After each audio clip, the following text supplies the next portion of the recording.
public session of our 89th meeting. I apologize for the delay in the start of the meeting.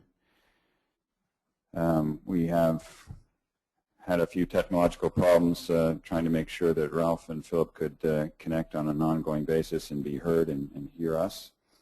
So that was the primary reason for the delay. Lucky only half an hour. A lot fewer people here today than there were on Monday, but I understand the reasons for that, and thank you for those of you that are here that have hung on to the bitter end, I guess, as it were. We have a number of things we need to go through this morning. As previously agreed, the first of those, however, would be the reports by conference board and PAG on issues that they were not able to report on yesterday. So I'll be calling successively on, I think, Chuck first and then Blake to make those comments. However, I do want to offer the opportunity to my colleague Jim as Vice Chair to make just a very couple of opening remarks that he wished to highlight. Please, Jim. Thank you, Mr. Chairman. At the very beginning, as we started on Monday afternoon, I guess, or maybe Monday morning, I noted for the audience that I was the only U.S. commissioner in attendance. I reported that Ralph Horde, our longest-standing U.S. commissioner, had a cross-country skiing mishap, and so he was treating some broken bones and was unable to travel. Mr. Lestenkoff spent 5 days in the St. Paul airport and never did get out of town. And so I'm here by it looks like I'm by myself, but I wanted to assure you that we've actually spent more time in U.S. delegation meetings, more time involving than we ever at any other meeting. It's been awkward, but we've made the effort, and it's been difficult for Ralph and Philip, but I want you to know they were on every issue, worked hard on everything. And as we go through the motions, Ralph and Philip would normally be making some motions. Since they're not, except for some of the catch limits, which they will speak to. Other than that, I'm going to be making all the motions, but it's not because they're all my ideas. It's because they're not here. It'll just be more efficient. And so I want you to know that they're part and parcel of these U.S. positions, and we aren't going to vote the same on everything, so you'll get that as the voting goes forward, but we've discussed all issues. And so you've been served, the U.S. side has been served by 3 commissioners. So thank you, Mr. Chairman. Thank you, Jim. And as I said before, I very much understand and indeed respect the work that you've been able to do with the virtual help of your colleagues. It's been challenging, I know, for you and for your colleagues, but I do want to echo that your 2 colleagues have done a very important service in being able to stay online, notwithstanding our technological challenges all week long. So very much appreciate the time and attention that both Ralph and Philip have been able to put on the business of this week remotely as they have been. And as I mentioned as well, I've gotten to know Ralph's dog a little bit too, so that was an unexpected bonus. Okay, so we're going to start with the 2 presentations as I mentioned. I believe Chuck would be up first. Thank you. Is this mic on?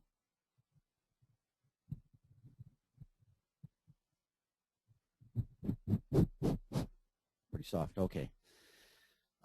We'll be mainly referring to pages 9 past because that's what we discussed on Thursday. I have a couple of comments. As many okay, I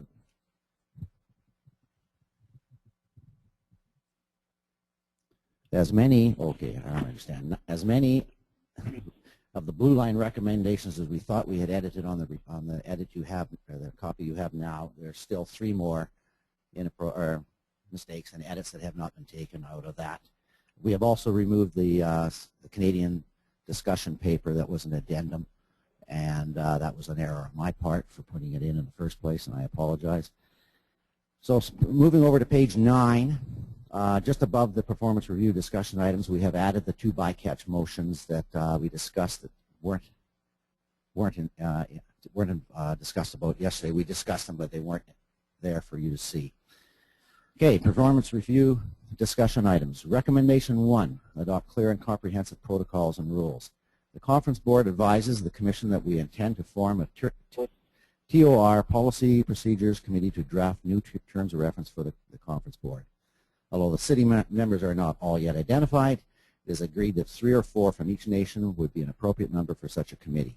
Timeline for first draft distribution is expected in the next 3 or 4 months, with an objective of having a final draft ready for a vote at the 2014 Conference Board meeting. The Conference Board also thanks the IPHC staff for providing a discussion draft to serve as a guideline for the committee's work. To improve communications, a suggestion was also made to establish a Conference Board link on the IPH's website to post Conference Board materials, and I refer to anything that is in a draft for comment or such things as a final Conference Board report. Recommendation number 3, adopt a multi-step process over the next 2 years to transition the current stakeholder advisory arrangement into a unified integrated body. The first paragraph describes what we talked about yesterday. Conference Board and PAG should stay as separate bodies. There was another bullet there to discuss, and improving Conference Board function and efficiency through accreditation voting processes, inclusiveness of membership, etc., will be addressed by the Terms of Reference Committee as referenced on first recommendation number 1. Recommendation 4, develop a strategic approach to research. The Conference Board received update on the Research Advisory Board from Jim Hubbard. The Conference Board agreed that RAB serves an important function and works well, although communication between RAB industry members and other stakeholders could be improved. The Conference Board also receives description from Steve Martell on the Science Research Board, which is a small external peer review board of scientists from both countries.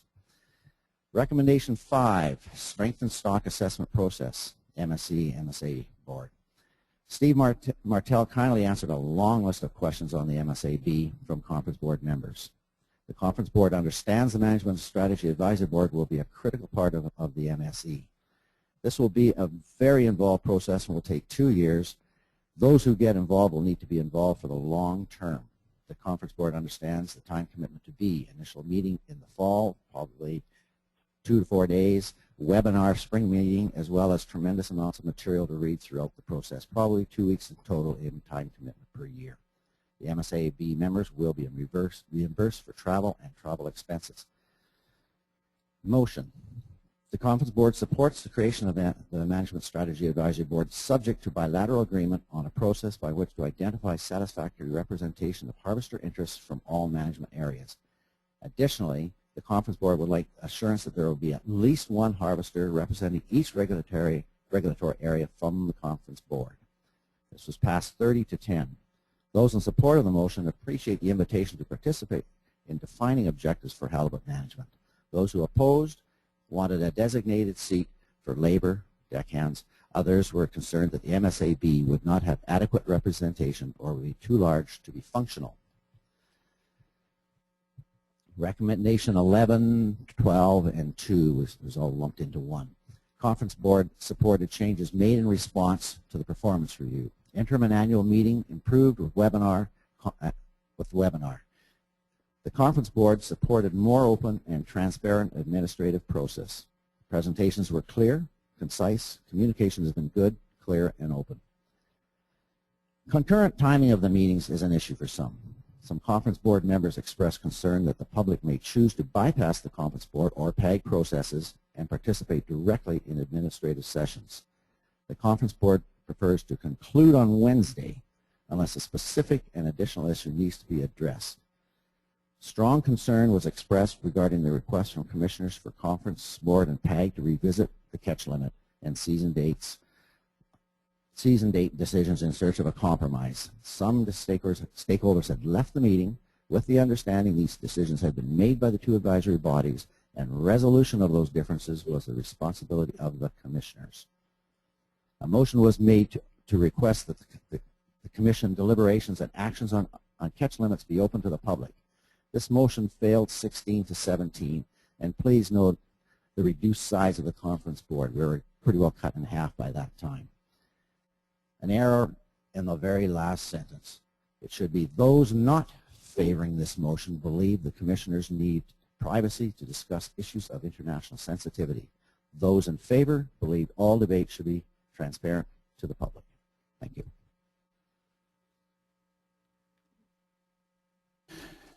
Many thanks, Chuck. What I think we'll do is Blake will give his presentation, and then we'll open it up for comments or questions.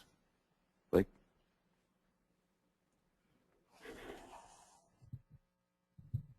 Mr. Chairman, Commissioners, Dr. Lehman, staff, good morning. The PAG reconvened 10:30 a.m. Thursday morning with 12 company members present, represented by 18 individuals. Due to the suggestion to revisit the PAG's catch limit recommendations with members of the conference board, the first order of business was to ask the PAG membership if they were in favor of that. A motion was made to invite representatives, members of the conference board, in to discuss the catch limit, and the motion passed unanimously. Discussion under this motion included a nearly unanimous sense of bewilderment in response to the Commissioner's suggestion. Our bewilderment comes from knowing that the purpose of the advisory bodies is to come up with positions that have been a result of deliberative, considered, measured discussion and debate. After this inclusive, thoughtful process, each advisory board submits their positions to the commissioners then decide. About 20 representatives from the conference board met with the PAG for an hour and reiterated their position on catch limits. The PAG resumed at 1:30 with a presentation from Scott Meyer of Alaska Department of Fish and Game. After Scott's presentation, the PAG moved not to support industry proposal number 1, which was from our report the day before, harvest ticket for Alaska halibut and blackcod, for 2 reasons. First, the IPHC has no jurisdiction on blackcod, and this proposal should be addressed to nymphs in the state of Alaska. Second, if this proposal was revised to address halibut only, it would need to be more specific on how it would protect against poor accounting any better than the state's current model does, or their soon-to-be implemented use of logbooks. On catch limits, the PAG agreed by unanimous consent to maintain our original vote on the catch limits. Justification as such for this includes the following consideration. The PAG began deliberations Wednesday and Thursday from a conservative approach to stock health. We were impressed with the staff's presentation and their emphasis on a sustainable harvest rate driving the decision table rather than specific pounds per area. We unanimously agreed that meeting with the conference board is an extremely helpful practice and should be done as needed in the future, but to do so prior to reaching any positions on any issues. It was also felt the new IPHC staff may have created the risk decision table with some built-in conservatism. So when we looked at area-by-area survey data and other information, we saw areas that reflected less risk, and we considered adding more fish. The WPUEs shown on pages 62 and 74 of the Blue Book for areas 3A and 3B played a large role in our initial decision to keep these areas at the blue line. We strongly feel that a small uptick in the last year preceded by more than a decade of a steep downward trend combined with the uncertainty of the bycatch accounting merits a more conservative approach. I would say this, that the PAG members were very, not touched, but very sensitive to the issues of the conference board and the questions that were raised by the 2 fishermen yesterday that spoke after I gave my report. But we neglected to put that into our report here. We looked at areas that, given CPU reports from the field and other data, appeared to merit adjustments up from the blue line. It was important to PAG members to stay close to the blue line and make the adjustments only on the merits of an area without taking anything from another area. If we had started from a total coastwide catch and then reapportioned amounts by area, that would be apportionment and reapportionment. That was not the approach we took, and we don't want it to be misconstrued as such. Every PAG member is sensitive to the pressures, conditions, and risks under which the fishing fleet operates and endures.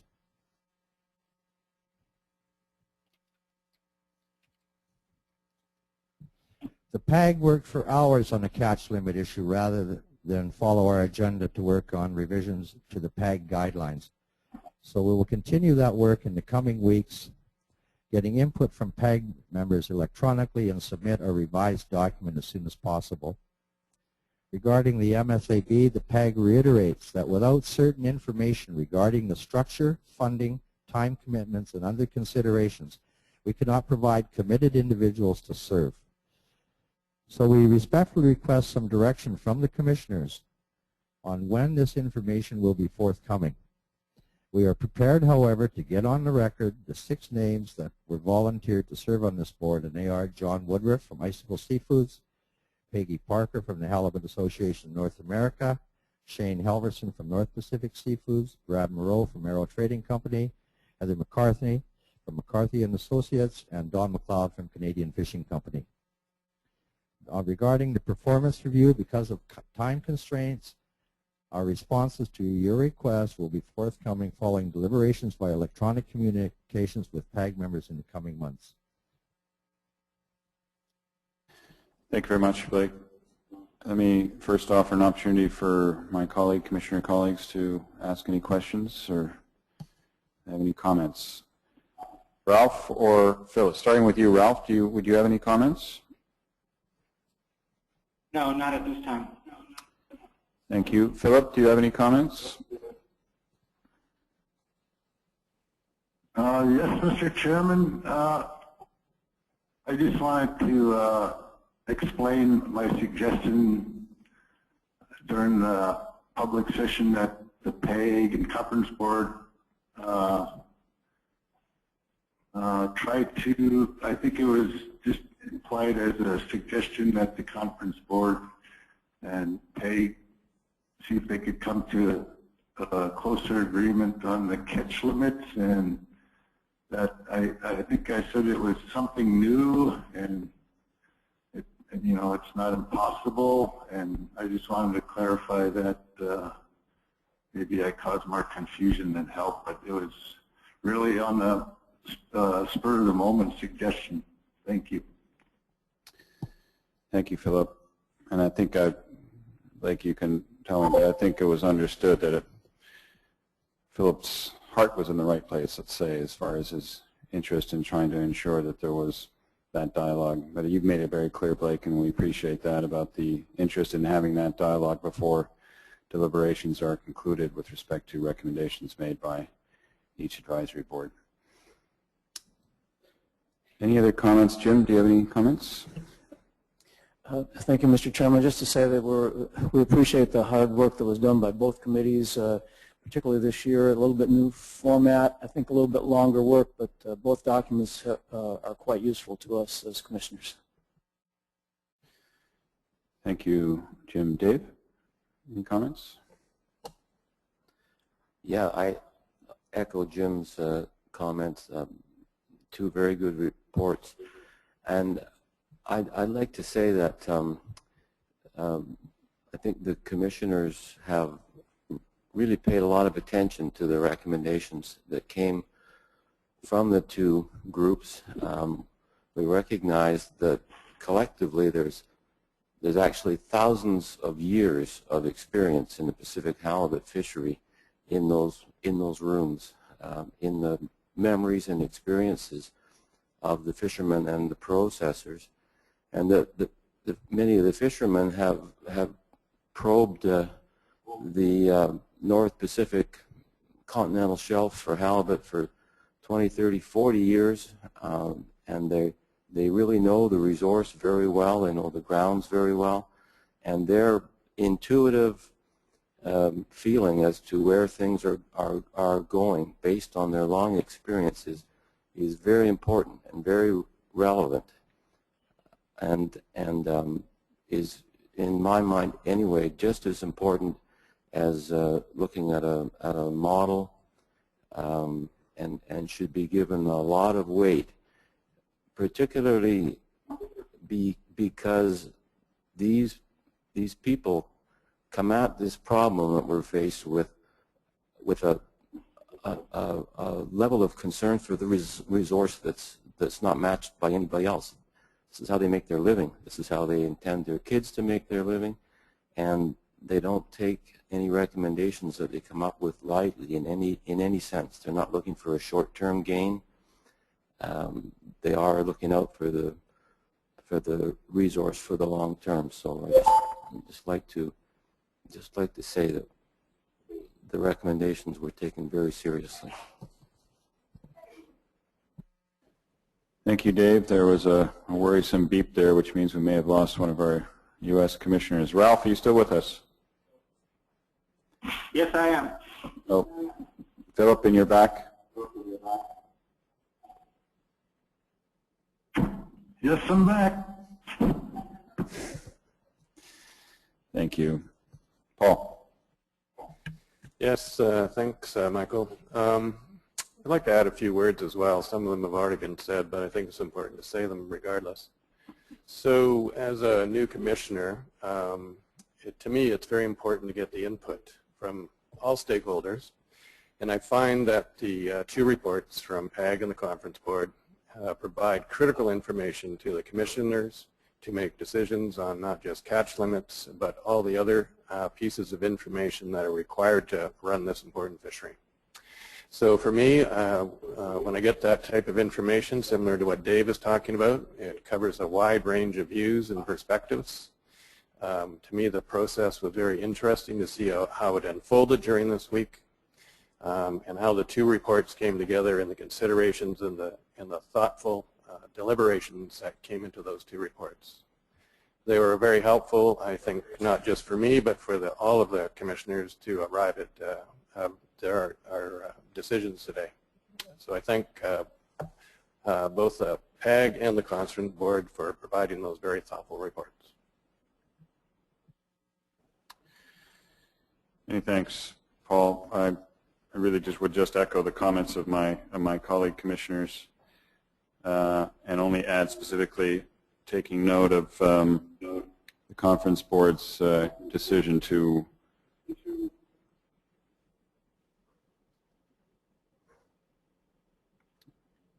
please don't echo again.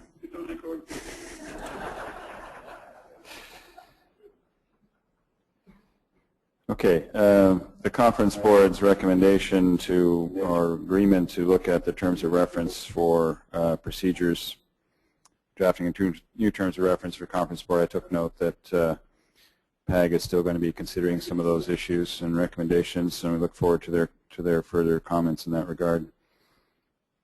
And I also took note of the issue that PAG raised about needing more information about the MSAB, and we'll be addressing that a little bit later this morning, but know that further to this meeting or after this meeting, there should be opportunities made quickly to provide further information to PAG members about the MSAB process.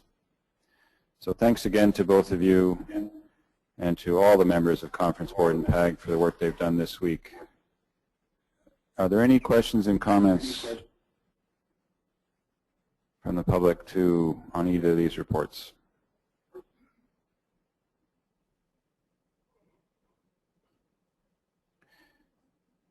Anybody on the webinar?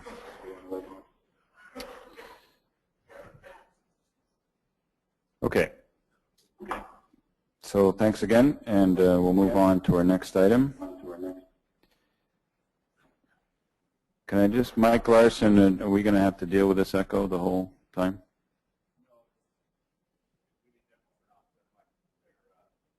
To mute themselves? Yes. Okay. Not literally mute themselves, but just electronically so. Okay, so I think we move now to the agenda this morning, and I'll ask Bruce Lehman to help guide us through this. Thank you, Mr. Chairman. Tom, could you bring up the decision slide, please?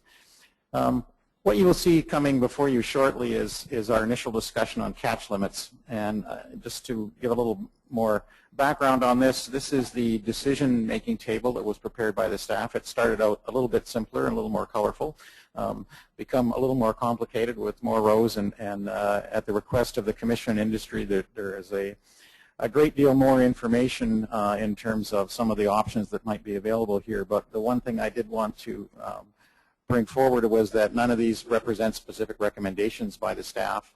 They're simply options for consideration by the advisory bodies and the commissions on this. There is one central line in here which we've called the blue line, and all this line does is provide a linkage between previous and current stock assessments in the sense of the application of what the current harvest policy is, but it is only one of several options provided in this table for consideration. So Tom, if we could move to the next one. Mr. Chairman, the next item of business is catch limit decisions. We'll go through these by area, and we'll pass to you the individual recommendations from your conference board and your processors advisory group. The first area is area 2A. The conference board recommended 0.99 million pounds. The processors advisory group recommended 0.9 million pounds. Before I turn that over to my... Mr. Chairman? Yes, Phil. Are we making motions now on catch limits? Very soon. I just wanted to offer just confirmation to all of you that what I'd recommend, we'll go through the various catch limit decisions, as well as a number of other decisions that need to be made, including on issues such as season dates, number of the regulatory proposals and recommendations, the motions that have been proposed to us by advisory bodies. We'll go through that whole list, and then I'll provide an opportunity for the public to make comments or ask questions on any of those issues.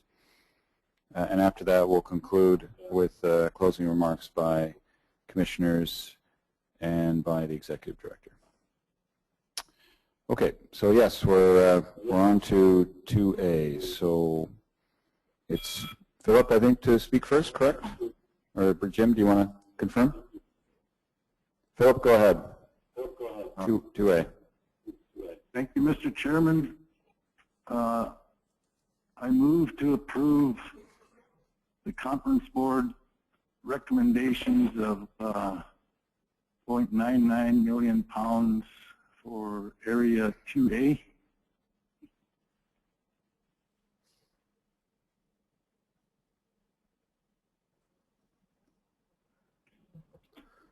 I second. Philip, do you wish to add some commentary? Yes, the reason for going with the conference board at 990,000 is to alleviate economic hardships that would be caused by a big step down from 2012 to the blue line, and so the reasoning is to respect that people might face some economic hardships. We want to get down to and try to be conservative, but we also want to respect the economic hardships that would be caused by larger cuts from previous years. Thank you. Before we call a vote, can I ask if any other commissioners wish to comment? Okay, Jim, did you wish to comment further? Yes, thank you, Mr. Chairman. I appreciate Mr. Lessenkoff's explanation. I think it is correct. I would perhaps say that, and this will apply so I don't repeat this as we go through each quota area, I believe that the current depiction of the stock as it's represented in the new assessment model or in the current application of the assessment model, which isn't that much change from older models. There's a little different data in it and a couple of different assumptions, but it's primarily the same model. I believe that depiction of the stock is as good a depiction as we've had for a long time. So I think that the message that's contained therein, that the stock is in a period of decline, there is no obvious near-term likely turnaround of those trends, does present to us a strong need for conservation. So I am going to support this motion based largely on Mr. Lestenkoff's statement. We do think that it's a fairly quick and dramatic change in what we believe the stock is doing, but we are very sensitive to our ability as commissioners to be able to make the fisheries work as well as make the stock work. We can see from the first slide that was up there on the table that showed the likelihood of various states in the future as a result of these actions. And we note that under most levels on that table that in 1 year there is not going to be that dramatic an impact on the stock.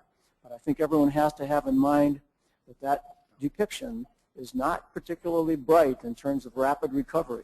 So even though I'm going to vote and support this motion that Mr. Lestenkoff just made, it's largely based on the sensitivity towards letting the industry get ready as we move into a more conservative mode to let those stocks rebuild. Thank you, Mr. Chairman. Thank you, Jim. There will be further comments, I think, made by commissioners probably at the end and also during this discussion on some of the issues that Jim has raised and Philip has raised as well. Canada may make a few more comments in that regard in relation to the recommendation or decision on 2B. But for now, I'd like to, if there are no other comments on 2A, would like to call the vote on the motion for 0.99 for area 2A.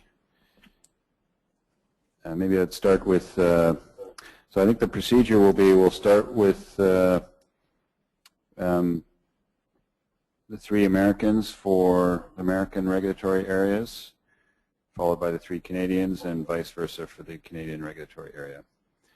So Jim, may I confirm, could you confirm your vote, please? I vote yes.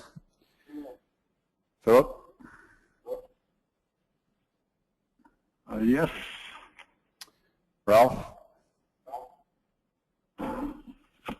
Mr. Chairman, I vote no, and I'd like to speak to that motion, or speak to that vote if now's the proper time.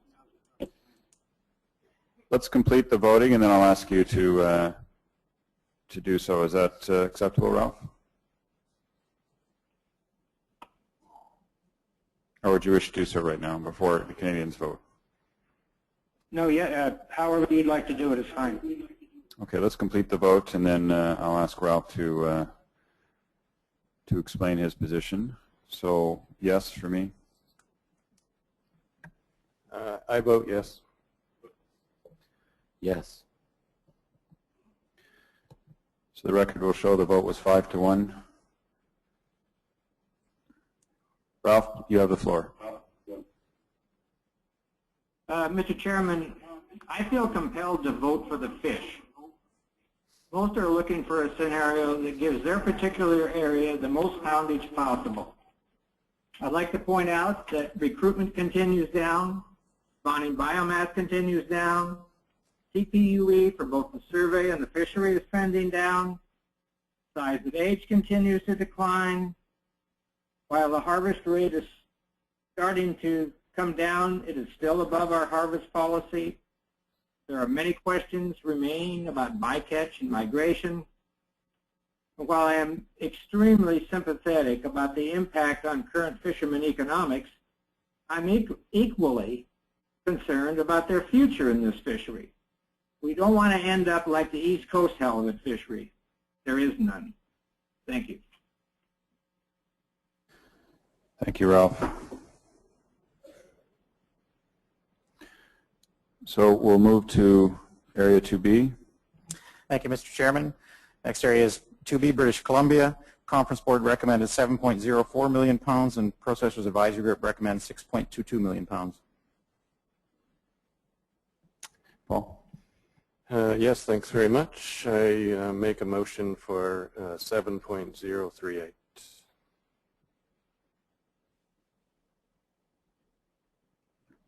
Just to confirm the number, it's 7.038, which is the equal to last year's catch limit, correct?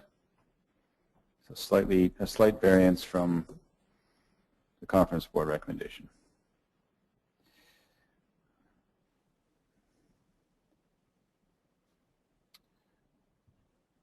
Okay, so I will, we need a seconder from the United States. Second that motion.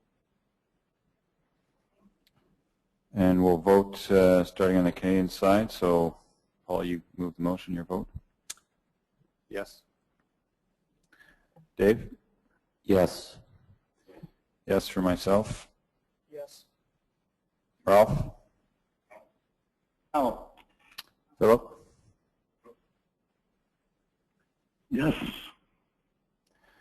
Motion is carried 5-1. Paul, do you wish to add any further words at this time, or do you want to do so later?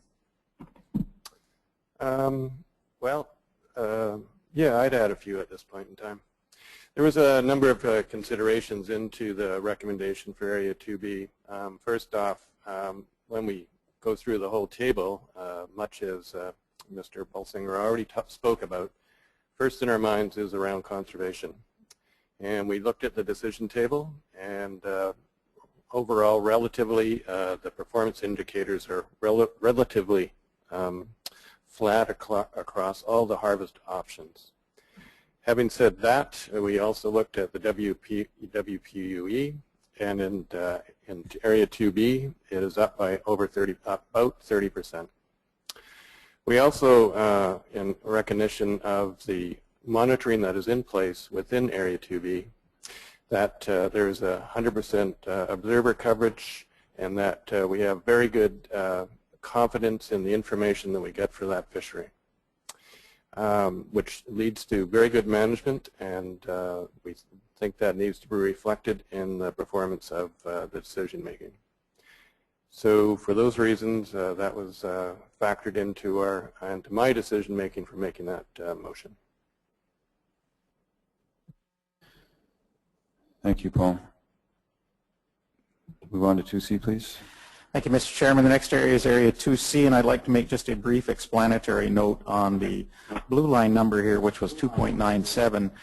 And we received in your administrative sessions over the last couple of days a very extensive report from Mr. Oliver, the Executive Director of the North Pacific Fisheries Management Council, as well as Dr. Balsiger's discussion of this, that the Council spent a great deal of time looking at the proposed management measures for Area 2C and managing towards the GHL. This number that's in the blue line reflects the full achievement of the GHL as a deduction for other removals. The Conference Board recommends 3.12 million pounds. The Processors Advisory Group recommend 3.76 million pounds.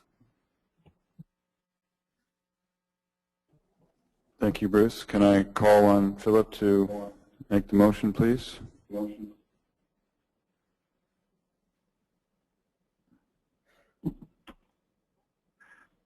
Yes, Mr. Chairman,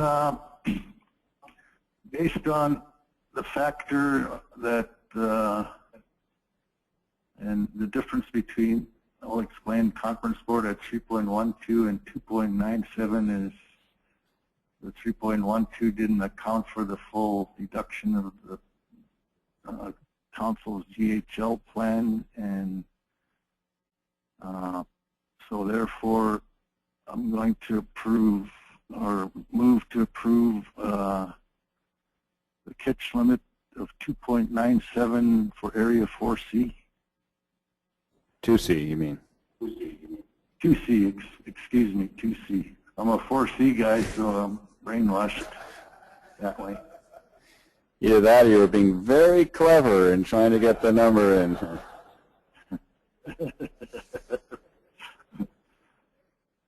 Excuse me. Yeah, and I also like to point out that Area 2C is the different area in the blue line trend this year. It's the only area that's getting an increase in the blue line from 2012 kitch limits. I'm done, Mr. Chairman. Thank you, Philip. Seconder, please. I second the motion. Let's vote, starting with the United States. Jim? I vote yes. Philip? Yes. Ralph? No.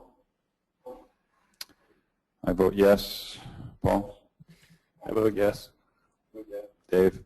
Yes. Motion carried 5-1. Area 3A. Thank you, Mr. Chairman. The next area is Area 3A. Conference Board recommended 11.03 million pounds, and Processors Advisory Group recommended 9.24 million pounds. Philip, can I ask you for the motion? Mr. Chairman, I move to approve the Conference Board's recommendations of recommendation of 11.03 million pounds for Area 3A. I will second that. Voting, starting with you, Jim. Yes. Philip? Yes. Ralph?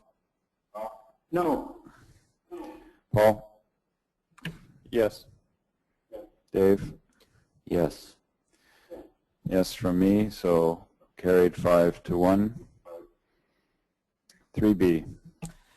Thank you, Mr. Chairman. Area 3B, Conference Board recommended 4.29 million pounds. PAG recommended 2.73 million pounds. Motion, Philip, please. Mr. Chairman, I move to approve 4.29 million pounds for Area 3B. Paul? I second that. Voting, Jim? Yes. Ralph?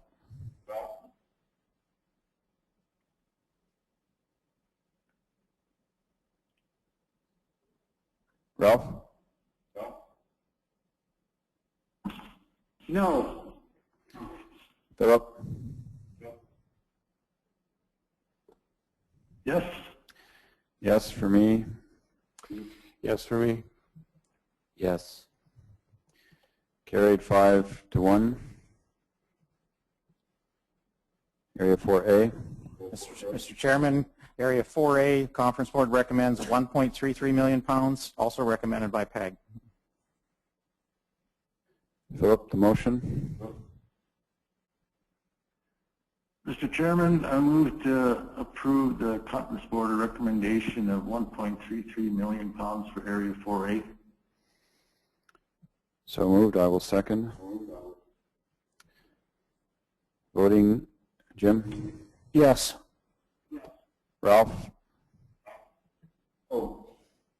Philip? Yes.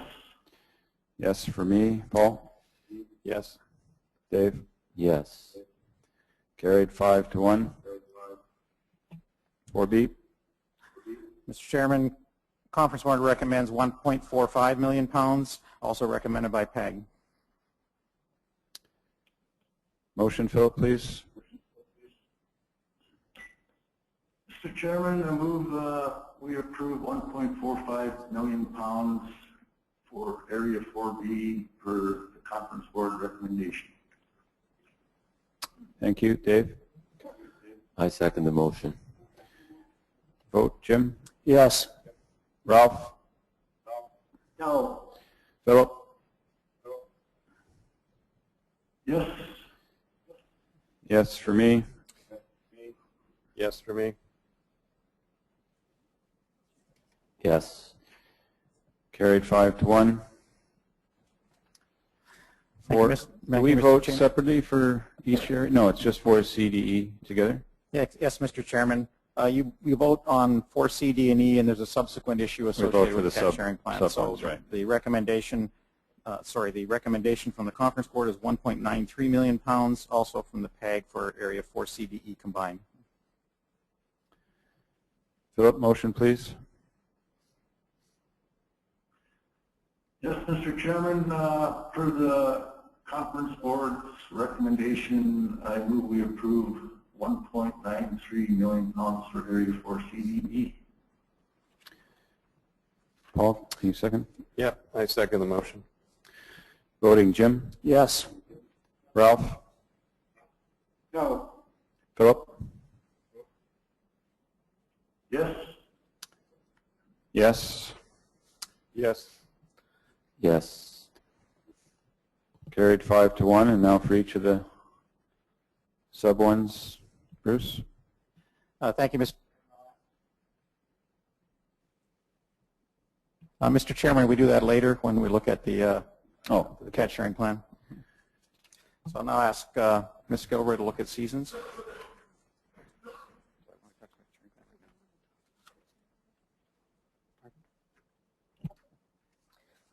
Mr. Chairman, the next part is the fishing seasons, and the first one to look at would be the non-treaty directed fishery.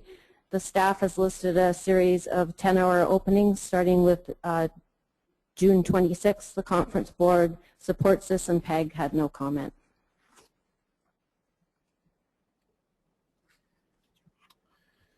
Mr. Chairman?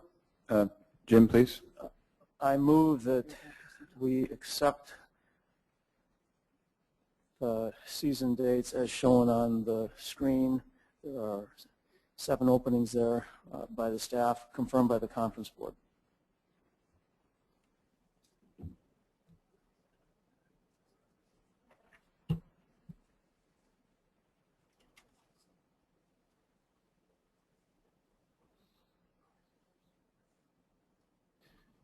Thank you.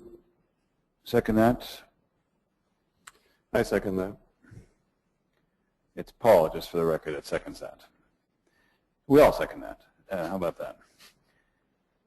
What about the dog? Even Lucy seconds that, I think. Right, Ralph? Okay, so we'll vote on this. So starting with Jim? Yes. Ralph? Yes. Philip? Yes. Yes. Yes. Yes. Carried unanimously. Next, Heather. The next one is the date for the quota share fisheries in Area 2B, Alaska, and also the tribal fishery and the incidental halibut fisheries would fall within these dates. The commission staff recommends March 15th to November 7th. I will note that this is different than the date we had in the blue book. We made an error. Last year we had changed our recommendation for an earlier closing date to assist with the stock assessment process. PAG's recommendation, conference board recommendation was March 16th, closing November 15th, and PAG's recommendation was the opening date of March 30th, closing October 31st.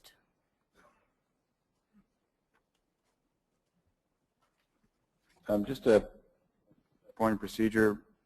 Were we going to do 2A, 2B, and the others all together here, or it is all together, correct? Yes, you can do them all together. Okay. I think we'll so do that. So I'll call on Jim, please. Mr. Chairman, I move that we set for the 2013 fishing season March 23rd as the opening day, November 7th as the closing day. I will second that.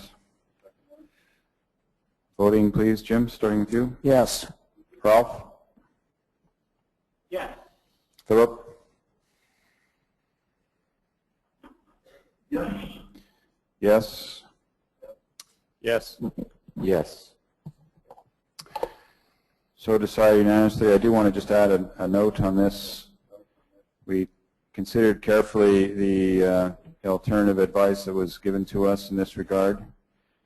We took note of the value that is provided by an earlier closing date than has been traditionally the case. As you know, we adopted that earlier closing date last year, November the 7th, and we're repeating it this year. And this is key for the opportunity for the IPHC scientific staff to undertake and complete the stock assessment process in time for the interim meeting, and obviously subsequently the annual meeting. And just want to express my gratitude on behalf of the commissioners to all our stakeholders for, I think, their understanding of the importance of that time to be provided. Okay, next. Next would be the adopting the Pacific Fisheries Management Council catch share plan. You've already adopted the total catch limit, and if you adopt the catch share plan, then it will divide it up to these different areas.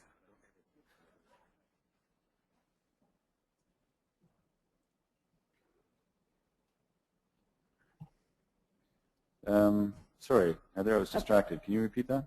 Yes. The next thing is to adopt the Pacific Fisheries Management catch sharing plan. You've already adopted a combined catch limit for this area, and when you adopt the catch sharing plan, the catch limits will be divided as shown on the screen. So I'm trying to remember, do we need to vote on these ones? Yes, you do. We do, okay. So Mr. Chairman? Go ahead, Jim, I have please. a motion. I move that we adopt the Pacific Fishery Management Council's catch sharing plan for Area 2A to divide up by areas and sectors as depicted on the screen. I second that motion. Can I start saying all in favor and just do it that way? Yeah. Feel free to join in. All in favor, commissioners? Aye. Aye. Yeah. Aye. Aye. Hearing unanimity there. Move on, please. 6-0. The next catch share plan would be from the North Pacific Fisheries Management Council. In adopting this catch sharing plan, you would get a catch limit for 4C, 4D, and 4E separately. Jim? Mr. Chairman, I move that we adopt the North Pacific Fishery Management Council's catch sharing plan for Area 4C, D, and E with the percentages and the 80,000 number as shown in the table and on the screen. Second that. All in favor? Aye. Yes. Aye. Aye. Aye. Carried unanimously.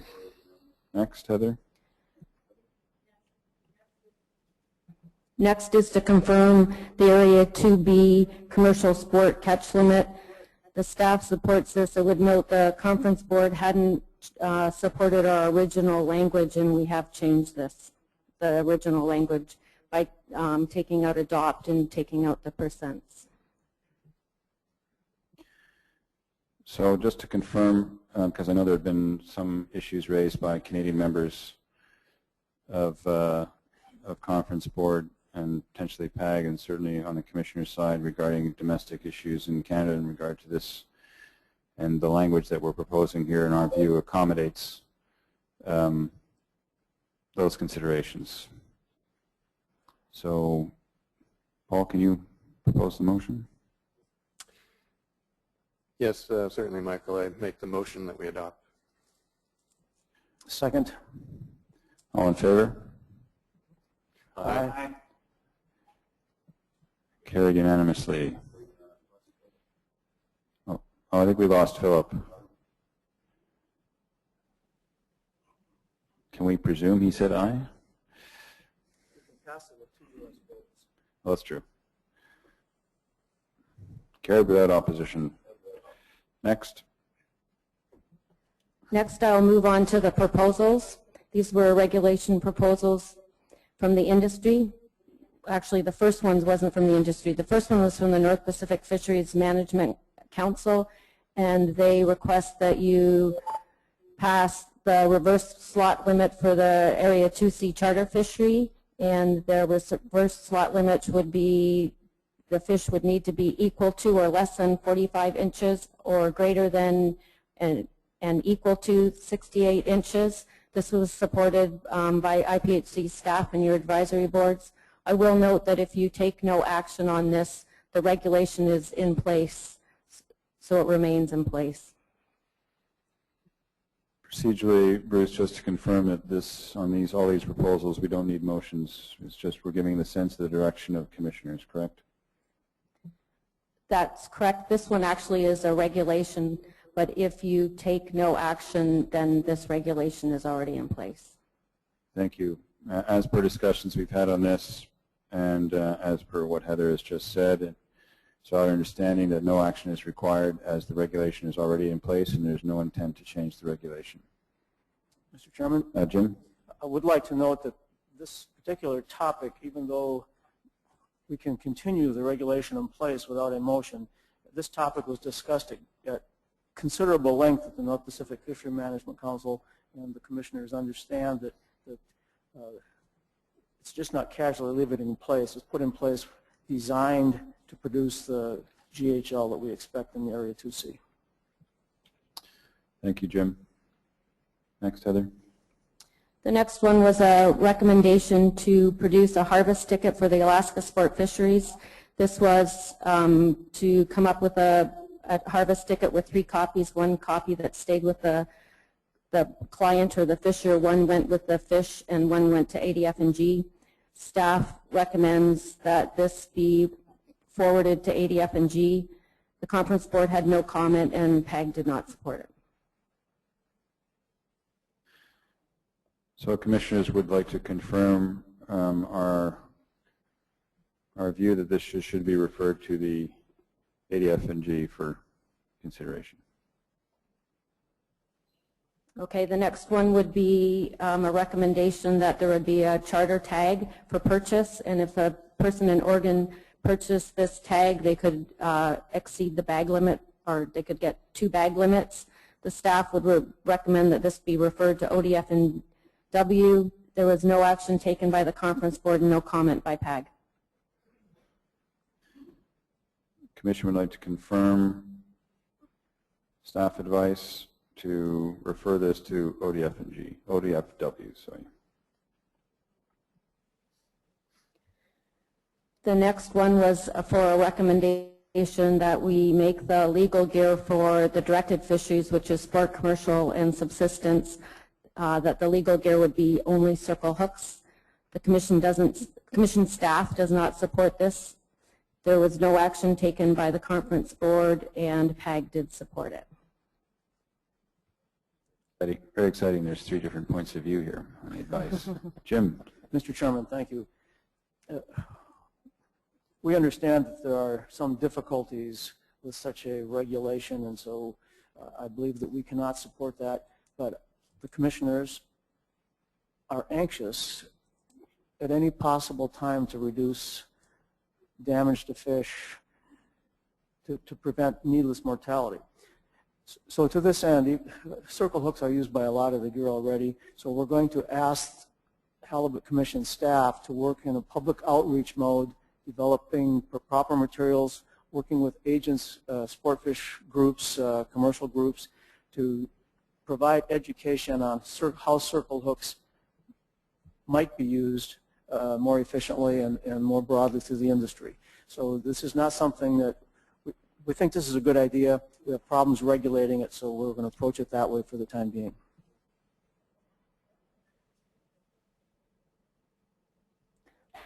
The next proposal was for the Alaska sport fishery, and this is for allowing fish, if the fish was preserved, then meaning frozen, then it would not be part of the possession limit. This, there's no support from the staff or the Year 2 advisory boards. Jim? Mr. Chairman, this is another issue that I think the regulation does provide some hardship for certain sectors of our user groups. Unfortunately, we have not been able to find a way to deal with the enforcement issues. So we have asked the staff to continue working on this. We don't have any good ideas right now how to get around it. we're hoping something can be found, some new high-tech solution or something that we just haven't thought of. But for now, we will not take this action. Thank you, Jim.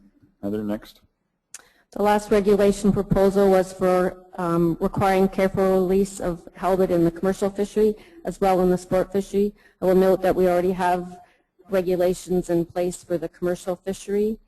The proposal was saying that they would not allow gaffing or harpooning of halibut.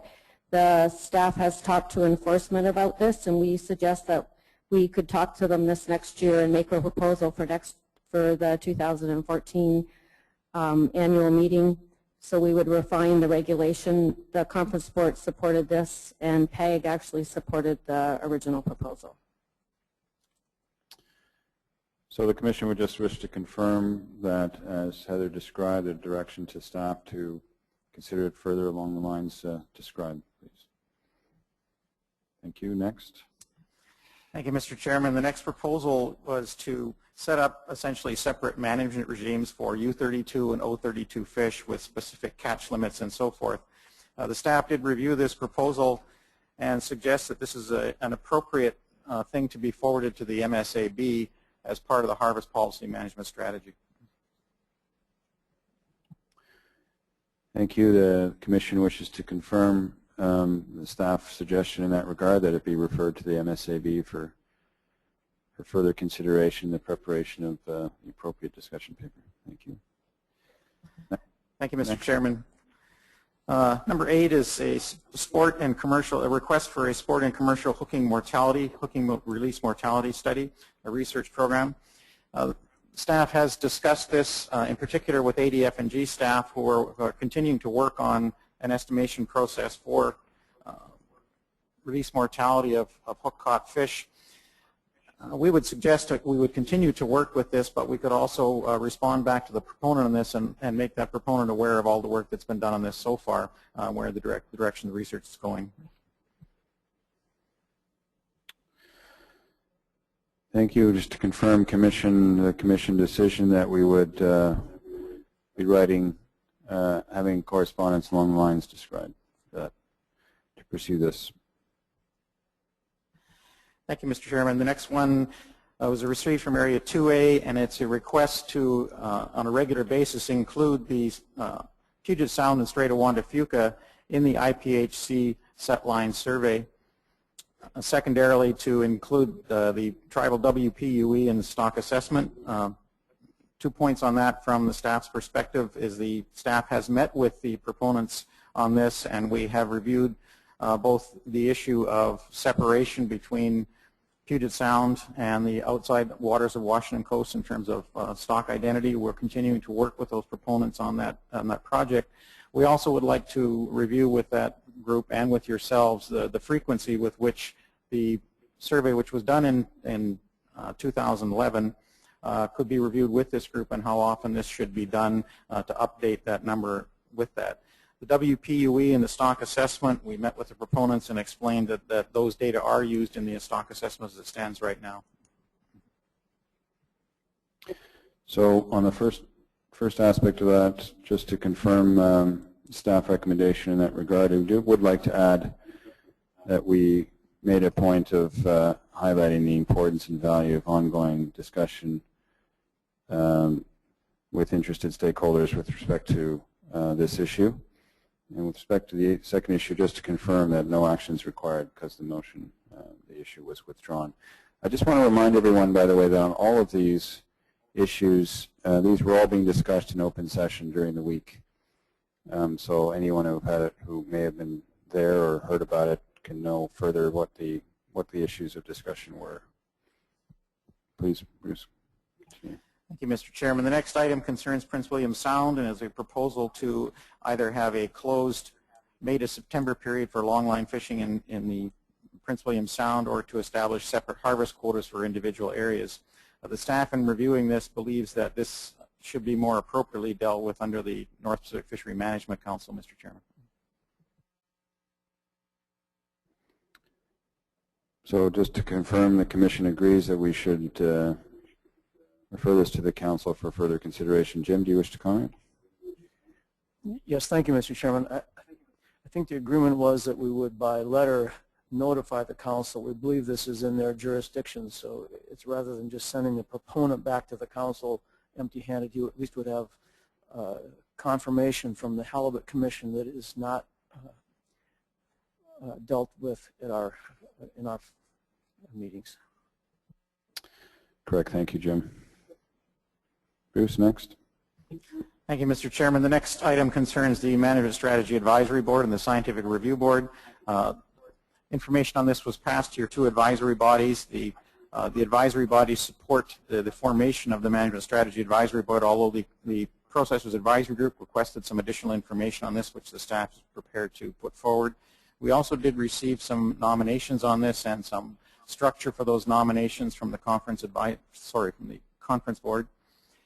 The staff would just like to caution that we're trying to keep the MSAB into a workable number of people on that, and just to put the public on notice that we will receive all the nominations and review these with the Commission, who will make the decision on the ultimate composition of this group, and it may not necessarily include all of the names that are put forward for this. That's our suggestion, Mr. Chairman.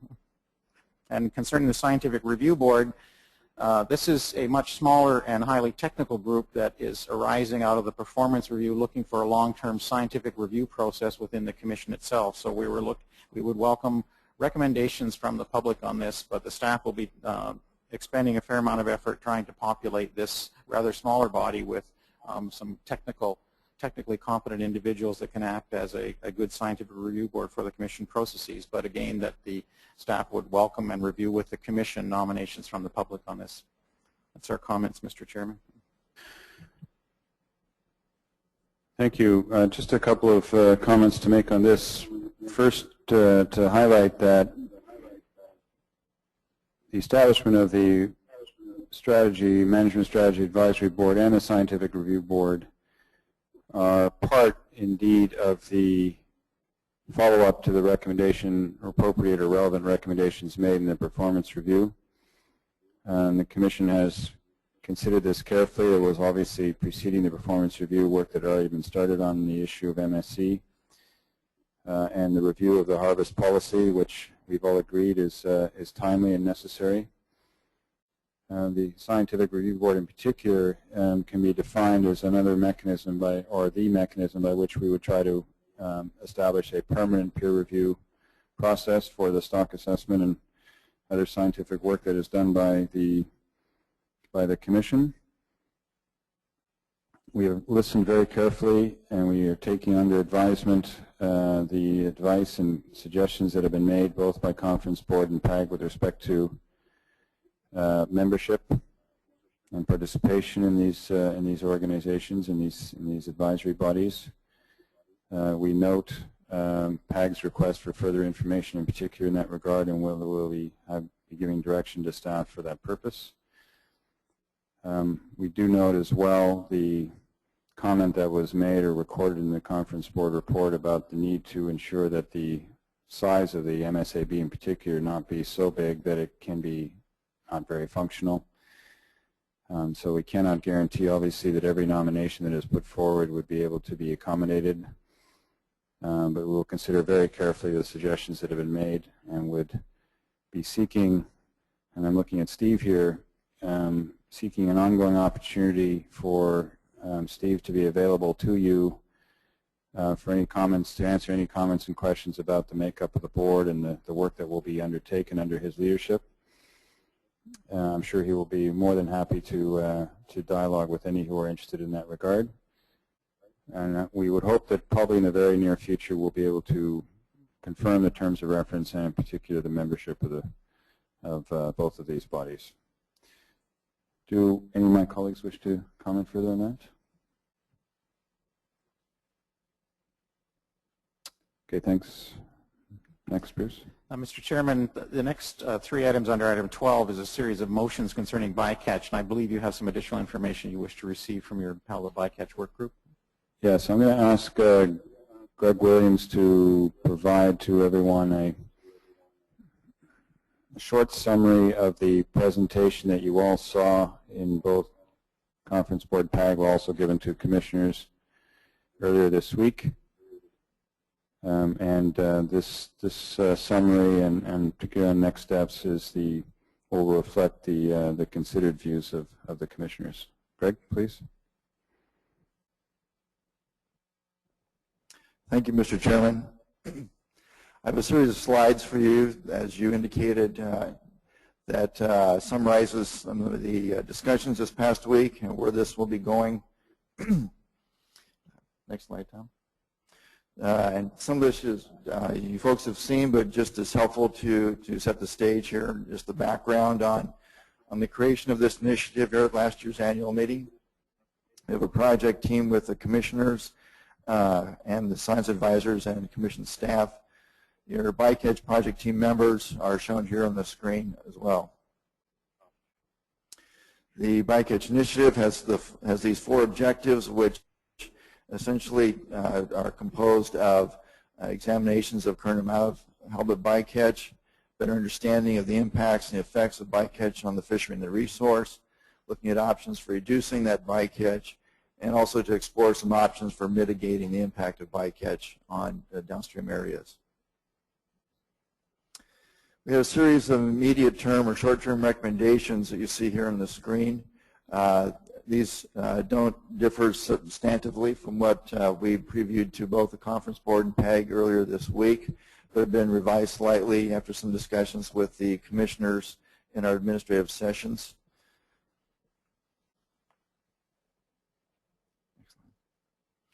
Under longer-term options, we have 7 options that have been identified here. And again, these are ones that you saw earlier as well. Again, and are a series of options that will be explored as to their feasibility and practicality, as the case may be. Also provide a little summary from the advisory bodies from our presentations to the Conference Board and the Processor Advisory Group. I would note that both bodies were supportive of the work, excuse me, supportive of the work and provided some additional directions and suggestions to the project team for additional studies, some of which were composed in the motions that the Conference Board also passed. Our next steps, we have 4 next steps listed here on the slide. 3 of these are ones that, again, we previewed with the bodies and with the Commission. We'll look at the immediate term recommendations as well as the broader longer-term options. The anticipation is that we will complete this report sometime this summer, make it available for public consumption, and also that will contain an implementation plan to lay out a framework for achievement of the outcomes of the report.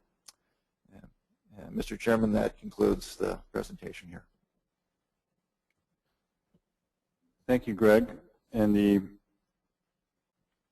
commissioners would like to comment that with respect to the bycatch motions listed under item 12 here, which there were 3, is our considered view that in the context of the update that the information that was just provided by Greg, confirming next steps in particular, that we would be looking to refer all of these motions and the issues raised in these motions to the project team for further consideration in the context of taking next steps on this very important issue. I do want to thank all my fellow commissioners for the good discussion we had on this matter. I think we all recognize the importance of trying to address this issue.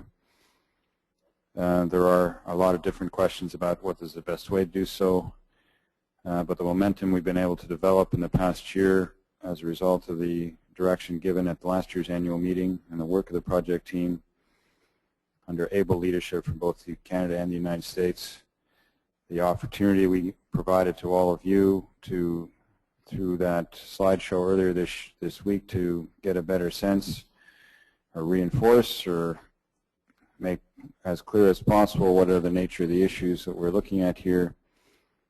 And then this ongoing agenda that we've described or work plan that we've talked about, I think are all indications of the importance that we attach collectively to addressing this issue and to considering the various, all the considerations and dynamics involved in trying to address this issue effectively. So I want to thank all their valuable comments and input in this, and I look forward to the future work that will be done by the project team.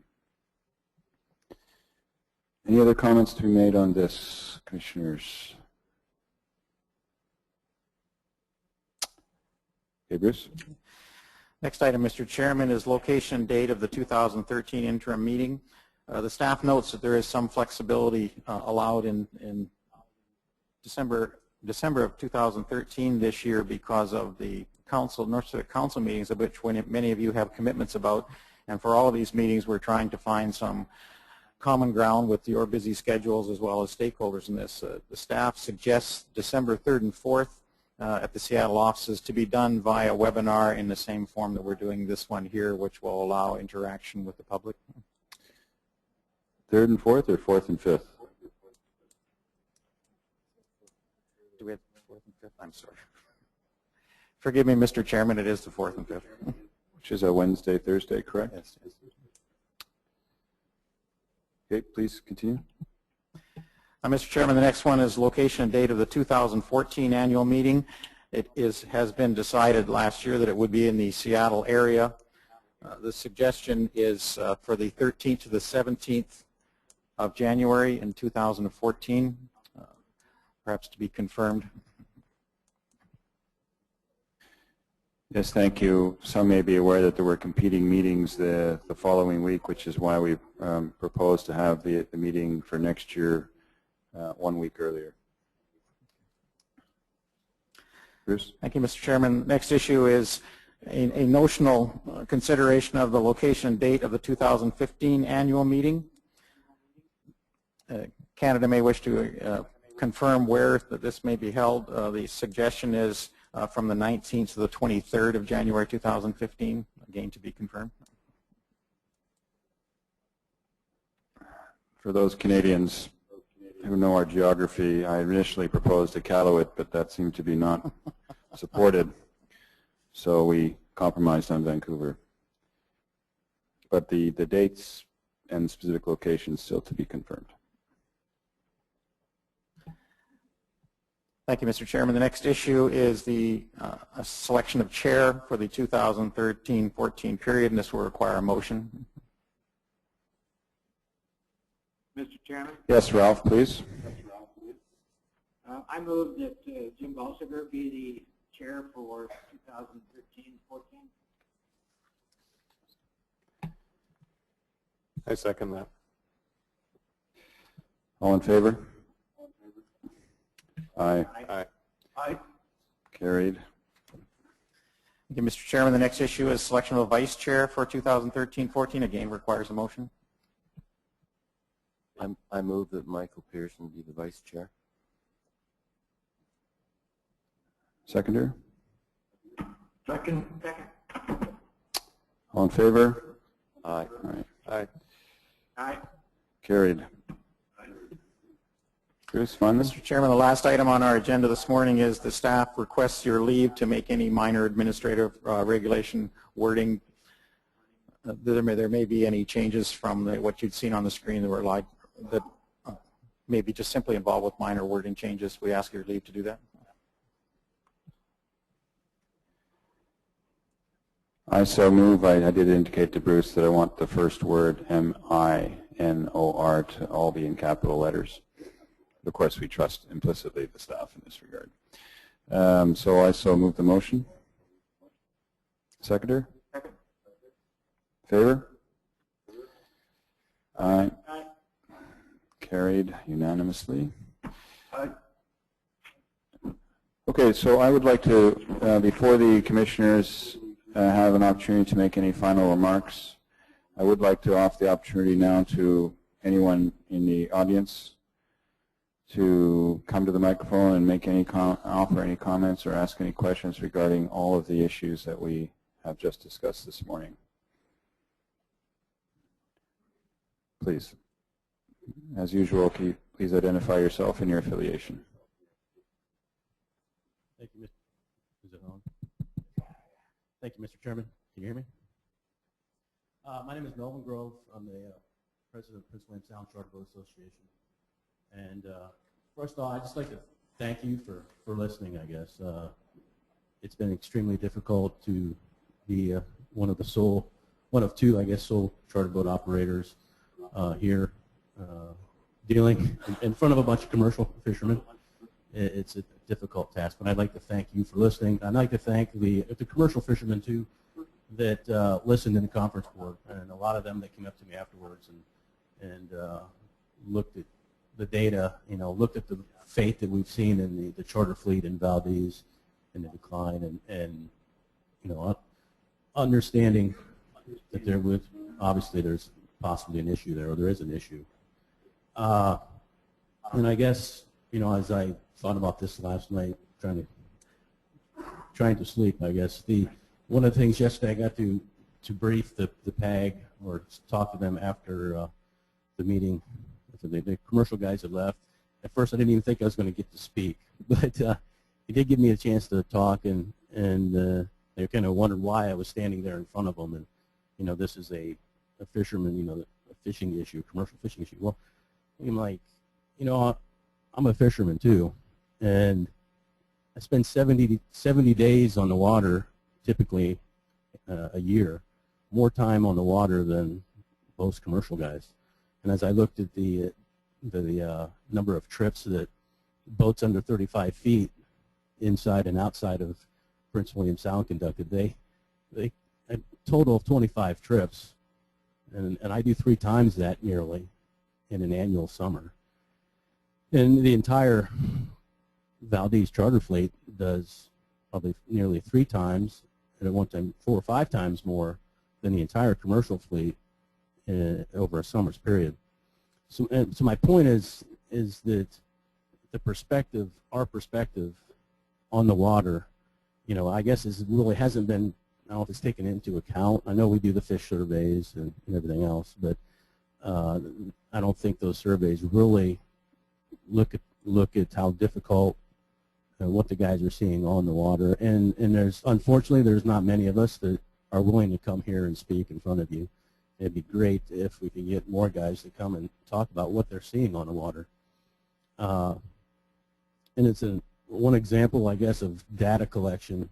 There's one captain in Valdez, although he quit last year, had been fishing since the mid-'80s. And the guy kept a logbook of every fish caught, every size, who caught it, kept a log of the weather that day, the tides, etc. It was a wealth of knowledge on halibut, and I'm sure if you would learn more about halibut and the behavior of halibut sitting down over lunch, then probably most of the staff or the researchers would know. He's just a wealth of information. And so I guess I'm wondering how could the staff, the IPHC, the researchers kind of gather that same information, whether we had guys willing to collect specific data, et cetera, every day. I hate to say observer programs because it's almost a negative, but if you had somebody that was willing to do like Dave does and collect that data that they do on a daily basis out on the water, how valuable would that be to the researchers? I don't know. I'm just throwing the idea out there. And how could they put that in a model and see what are we seeing out on the water? And retrospectively, we struggle with what happened, what's going on. We know there's an issue. And retrospectively, we can look at what's happened in the decline in the charter businesses in Valdez, and was that retrospectively an indication that there was an issue? Our job is to go out and go catch fish, and if we don't catch fish, we lose business. Guys, over time, will eventually, clients will quit coming. So, more likely they were struggling to catch fish, making it more difficult. Well, the effort was so great, they quit. Retrospectively, there was obviously an issue there, and if there was some measure of what was happening on the charter sector that we could stick in a model and look back, that would maybe prevent what we see today with this decline. Yes, that's what I'm trying to, I don't know if we can do it or not, but it's an idea. And anyway, I just thank you for listening, and I thank you for writing the letter to the North Council and helping with this issue. Thank you. Thank you for that. Any other comments or questions that anyone would like to raise?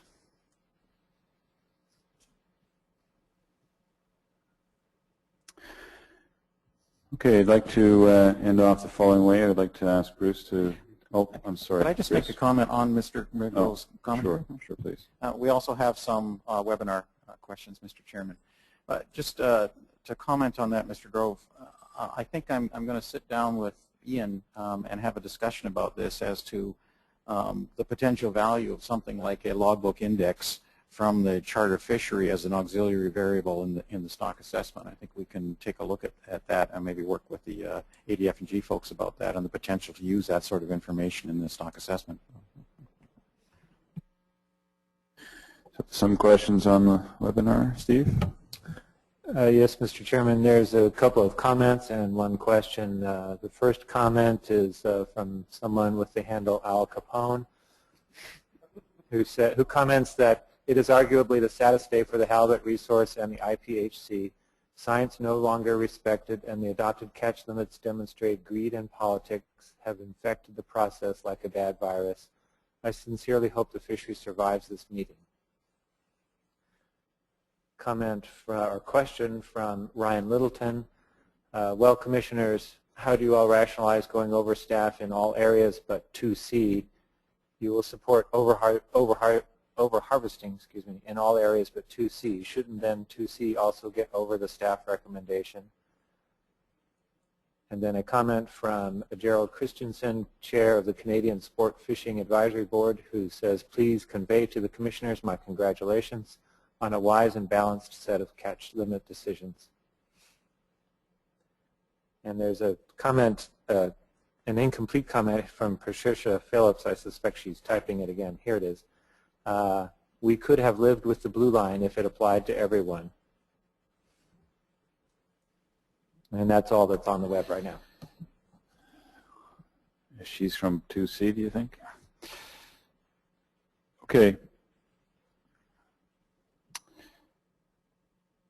So I think some final sum-up comments.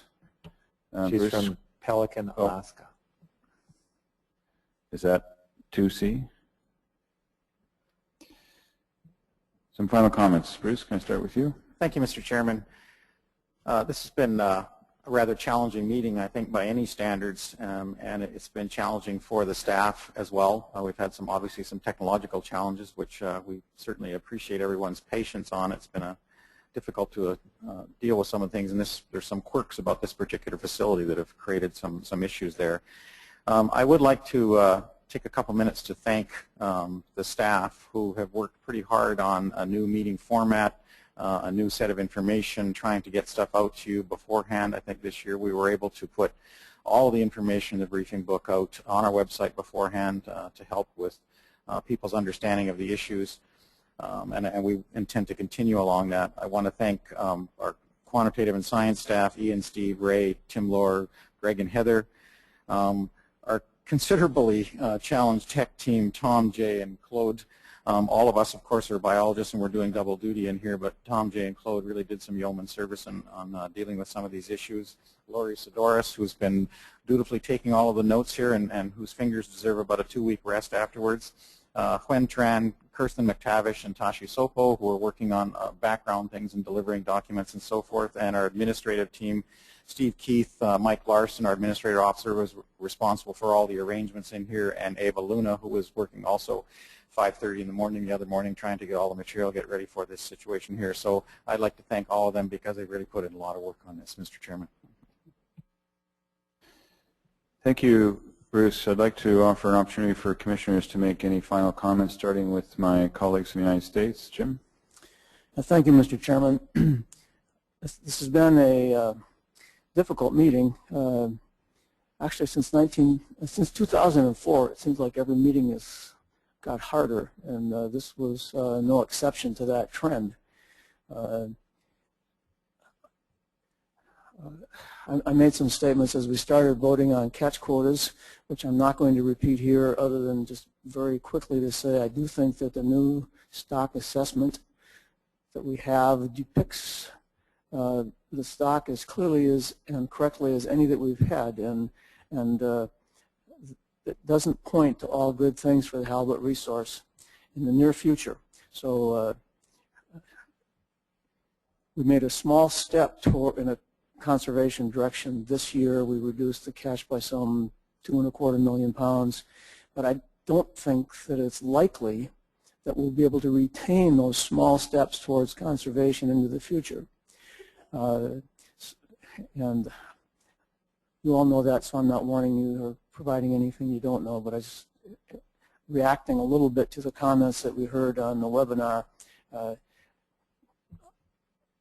I think this is a very defensible position based mainly on the decision tables that showed that the likely risk in a one-year period with these long-lived animals is not that great. But as you go in multiple years, that risk gets greater, so we have some difficult times ahead of us. On the very positive side, of course, Victoria is a wonderful place to visit. It's a great facility. These rooms work very good for us. In spite of a couple of difficulties because of weather and bones, we've had an unusual requirement on the technical aspects, and although it may have seemed to go slow, those people worked hard on it, and it was a fairly functional meeting, so thanks to that part of the staff. It's a new format, and so there was a lot of work. The commissioners didn't know exactly what all the pieces of paper and the different analyses we'd want during the meeting, and so everyone was on their toes, and so Bruce, thanks to you and your staff for keeping everything that we needed ready for us. And thanks to the Canadian commissioners, Mr. Campbell, Michael Pearson, I don't know who Mr. Campbell is. He ran a very good meeting. Thank you very much. Thank you, Jim. Ralph, do you have any final comments?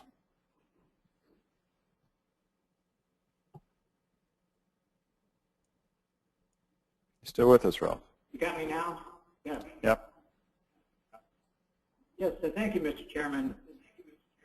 This is probably the toughest meeting I've been to in 20-plus years. And it will continue to be tough until stock indices start showing improvement. I encourage everyone to continue working together for the good of the halibut. And I'd like to thank all my fellow commissioners and staff for all the hard work and for accommodating me over the telephone.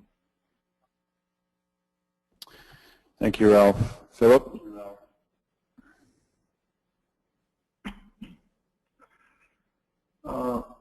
Thank you, Mr. Chairman. I would also just like to point out that as a commissioner and also as a fisherman, that conserving the stock is very important to me. And since I became a commissioner, first meeting in 2004, annual meeting, I think around there, I'm working off the top of my head, for example, area 2C and 2B was around anywhere 10 to 12 million pounds catch limits, and some of the areas, maybe 3A, 3B, I'm working off the top of my head, was up to 20 million and 25 million, and ever since I've been a commissioner since 2004, the harvests, catch limit harvests have been downhill run here, and so we are really cutting back on our harvests of the stock, and this was a very tough meeting also for me, and many other meetings have been tough and a hard job, but I'd just like to say that my record as a commissioner is that we've been, this is not good news, we've been reducing our take of the commercial and harvest rates. Thank you. Thank you, Philip. Can I ask my Canadian colleagues if they have any final comments? Maybe starting with Paul and then Dave. Well, this is my first commission meeting, so I hope the trend reverses, both on the fish and as well as the deliberations that become easier with time. I'd like to extend my appreciation to Jim, Ralph, and Philip. Must have been a challenge for all three of them to work over the last 4 or 5 days.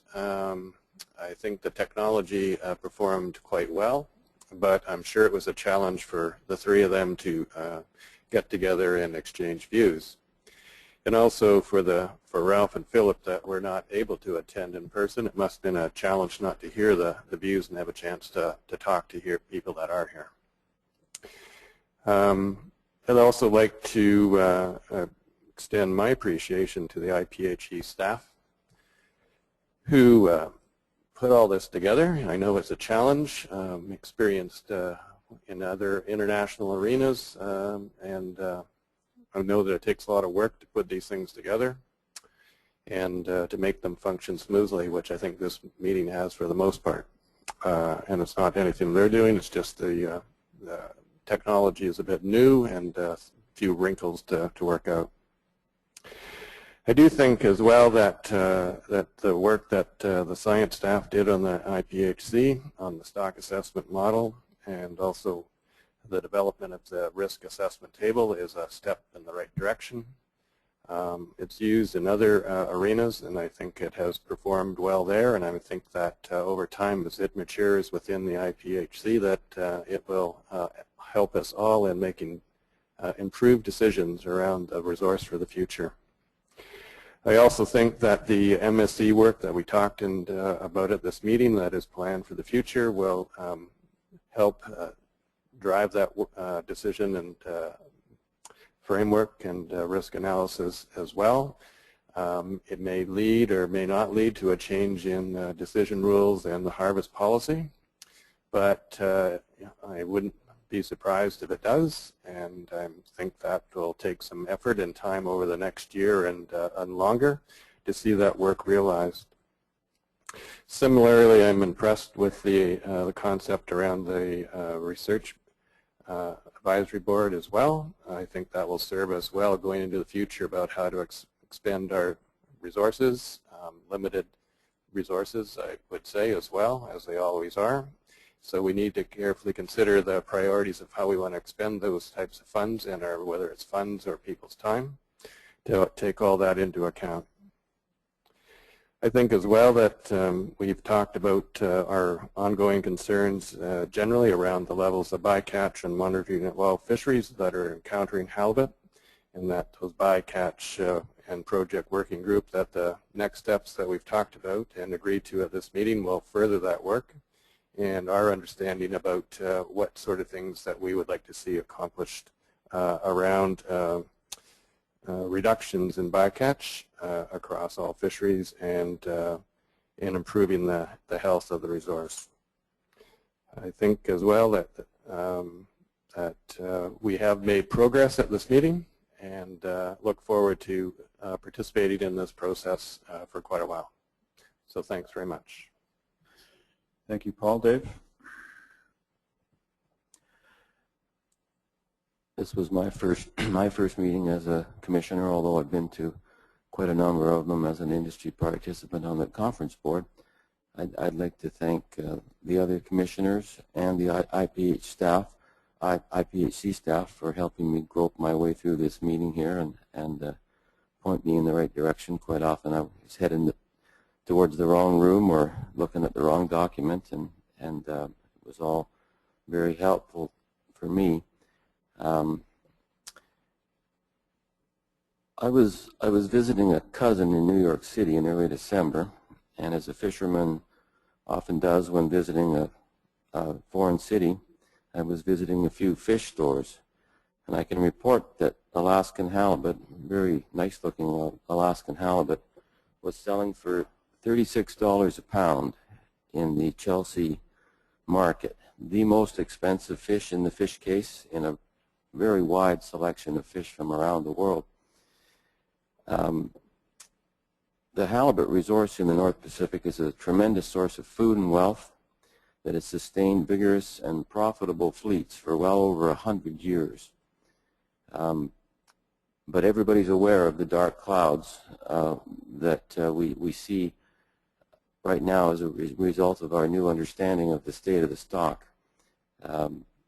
Bycatch mortality is the second largest source of removals coastwide after the directed halibut fisheries, as was pointed out in the motion from the conference board. At a time of low halibut abundance in the North Pacific, and at a time that the stock assessment warns of low recruitment that's coming at us, reducing bycatch mortality of all halibut, and particularly juvenile halibut, is critical. The project team of the IPHC will continue to oversee the work of the bycatch working group, and Greg gave us a very good report on what they're doing, as both the United States and Canada try to provide their fleets with the best tools and incentives to prosecute their fisheries while minimizing halibut bycatch. Now, this is a work in progress, but I was very encouraged during this meeting to hear of some of the initiatives that are taking place, particularly up in Alaska, and I would just urge all stakeholders to keep the pressure on the Commission, on their respective governments and management agencies, to adopt best practices and best and newest technologies, and I know that we can bring bycatch mortality down very substantially in the next few years. So, thank you very much. Thank you, Dave. Paul, sorry, you wanted to add something? Yeah, thanks very much, Michael. There were a couple of things that I forgot to mention, and it goes back to some of the comments that Jim was making as well. We have made harvest rate reductions. We collectively have made harvest rate reductions over the last number of years. I mean, realized harvest rates have gone down over the last 5-6 years. We have continued this trend this year. It might not have been as much as some other years, but the plan is that the harvest rate will go down again, given what we see as the state of the stock, and continue that trend. Well, we'll have to see once we get to the 2013 analysis. I think this will, once we have the 2013 analysis, that will give us some further direction on whether we need to take any additional actions or more stronger actions going into the future once we have that analysis in front of us. Thanks. Hey, thanks, Paul. I think all of my colleague commissioners have expressed views which are not inconsistent with my own, so I don't need to repeat too much of that. But I'd like to say a couple of things.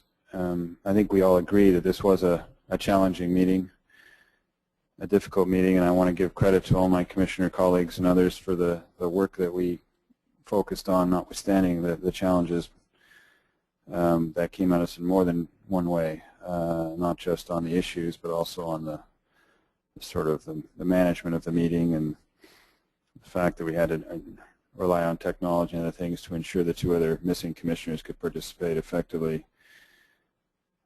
So I think it's a credit to everybody that we were able to manage through despite the fact that we had a lot of challenges and a lot of significant issues to deal with. I would like to remind us all of what the mandate of this commission is, and that is to, I think, as the paraphrase the treaty language, to create, the optimal harvest opportunities for the fishery, and that is really optimal in two different ways. And these are always our two basic considerations: what is the biology telling us, and what are the socioeconomic conditions telling us? And I think to echo the comments of others, and I think I would say in that regard, in response to comments that one of our commissioner colleagues made about who's thinking about the fish, I think we all think about the fish, whether we're commissioners or commission staff or fishermen or processors. interested bystanders, even Al Capone is obviously thinking about the fish. And I think it is that consideration, that primary consideration, that motivates all the work that we do. But when we think about the fish, we think about two primary issues, which is what is the biology, as I said, and what are the socioeconomic issues. And in both contexts, how do we make decisions in the face of uncertainty? Which I think anybody who's familiar with this fishery and other fisheries knows is a constant challenge, is trying to make decisions with imperfect information. It's a bit like being a parent, right? You're constantly making decisions with imperfect information because your children never tell you exactly what's going on in their lives. And I think the biology is really the biological information that we have, the most updated information we have, and thanks to the very, very clearly improved stock assessment process and other inputs, told us two stories this week. One is that although we've been on a clear downward trend, we have been able to stabilize the spawning biomass of the stock above the harvest control limit of 30%. And it seems to have stabilized and even gone up to as much as 35%. And that, I think, is a credit to the efforts that have been made by this commission over the last 5 years to cut the coastwide harvest, or cut the FCUY by almost 50%, 60 million pounds to 33.5 million pounds this year, or I should say last year, and what will be now just 31 million pounds and change this coming year.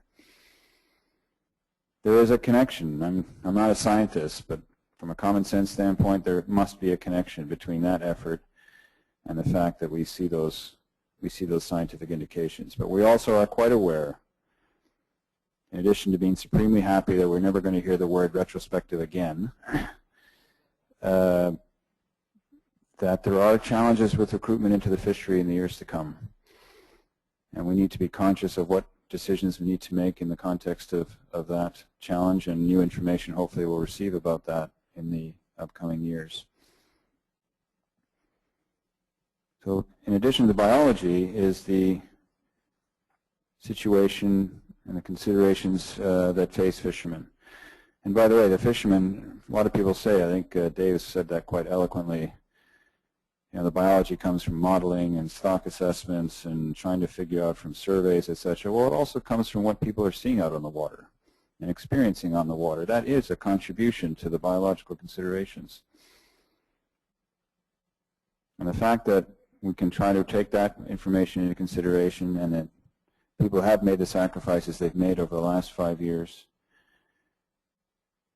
certainly suggested to me that we could make a prudent decision this week, as we believe we have done, to continue the downward trend in the overall reductions in directed fishery, but at the same time recognize that we are seeing some positive benefits of the efforts that have been made to date, and that should be, the fishery should be, I don't know what the right word is, the fishery should be recognized and rewarded for that. Knowing, though, that we may need to make even tougher decisions in future years. That, in my view, is the essence of what we try to do in the context of, as I said, of uncertainty, of trying to make the best guess decision that we can. And what impressed me about this week is that we made those decisions on the basis of, notwithstanding high uncertainty, very well and widely, a very wide set, shall we say, of bits of information, whether it came from fishermen, whether it came from our scientists. I mean, we did not, in the context, even though it was uncertain, we did not do it in the absence of information. We had lots of information. And I want to thank and congratulate all of those who helped us with that information, in particular the staff of the IPHC and the scientists of the IPHC and other ones who have been able to provide that information that allowed us to make these decisions.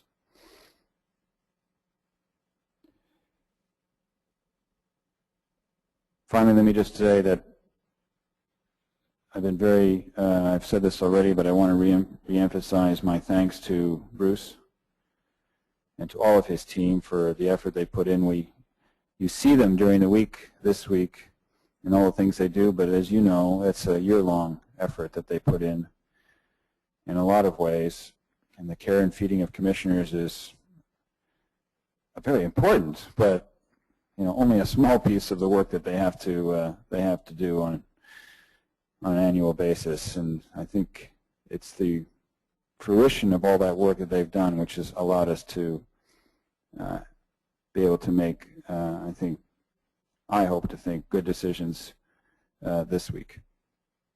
So I want to really thank Bruce. I know he's thanked his staff. I just want to echo that, and I think I'm speaking on behalf of all my commissioner colleagues about the tremendous contributions that you make and you continue to make, whether you have hair or you don't have hair. Sorry, that's an ongoing joke. Yeah, to me, that's true. Yes, that's true. Ongoing joke to me. Ian smiles every time I say it, so you'll take me out to the woodshed someday. I also want to thank all the stakeholders, all the participants here. The time you committed to come to this meeting, to participate in this meeting, to give us advice, both formally and informally. That's time that you are prepared to spend, which we really appreciate and recognize and value. Others have talked about thanking the health staff as well, and I would do the same. Not that anyone are here. The only complaint I have is this place is too frickin' cold sometimes in some of the rooms. But I come from a city where it's been minus 25 Celsius all week. So what is that, Fahrenheit, minus 10 or something? So I didn't mind spending the time here above zero the whole week. This was an attempt, we said at the beginning of this week that it would be a bit of an experiment, trying to have more open sessions, more opportunities through webinar, etc., for people to participate. I think we've had some success in that regard. We welcome your feedback as to whether that's been working, like how it could work better, how we could try to ensure that the commitment we've made through responding to the performance review recommendations in that regard are realized. We've had some technological glitches, as we probably expected to have, but I think we also made some important progress in providing opportunity for others, whether here or not here, to participate in our process. Finally, let me just thank my colleague Jim Balsiger, the Vice Chair and the longest serving commissioner, actually maybe not as long as some of his U.S. colleagues, but certainly I've known Jim in other realities, not just this one. And I know it was particularly challenging for him being the only physical U.S. commissioner here this week. And I admire his perseverance and his effort and his commitment to this organization. I really appreciate being able to spend this time with him. And I'm sorry I didn't get to spend the time physically with Ralph and Philip, but I really appreciate the effort they made to participate actively. And then finally, with my two Canadian colleagues who, as they indicated, were both new this year, as if I'm old, I really appreciate the effort that they've put in as well to contributing to a very important set of discussions and outcomes for this meeting. So thank you, Dave and Paul, in that regard. So that's it. Thank you all for your time. We appreciate the effort and time you've committed to this. And we look forward to seeing you again later this year and at the annual meeting next year in the Seattle area. So safe travels. Have a good weekend. Have a good year. Thank you.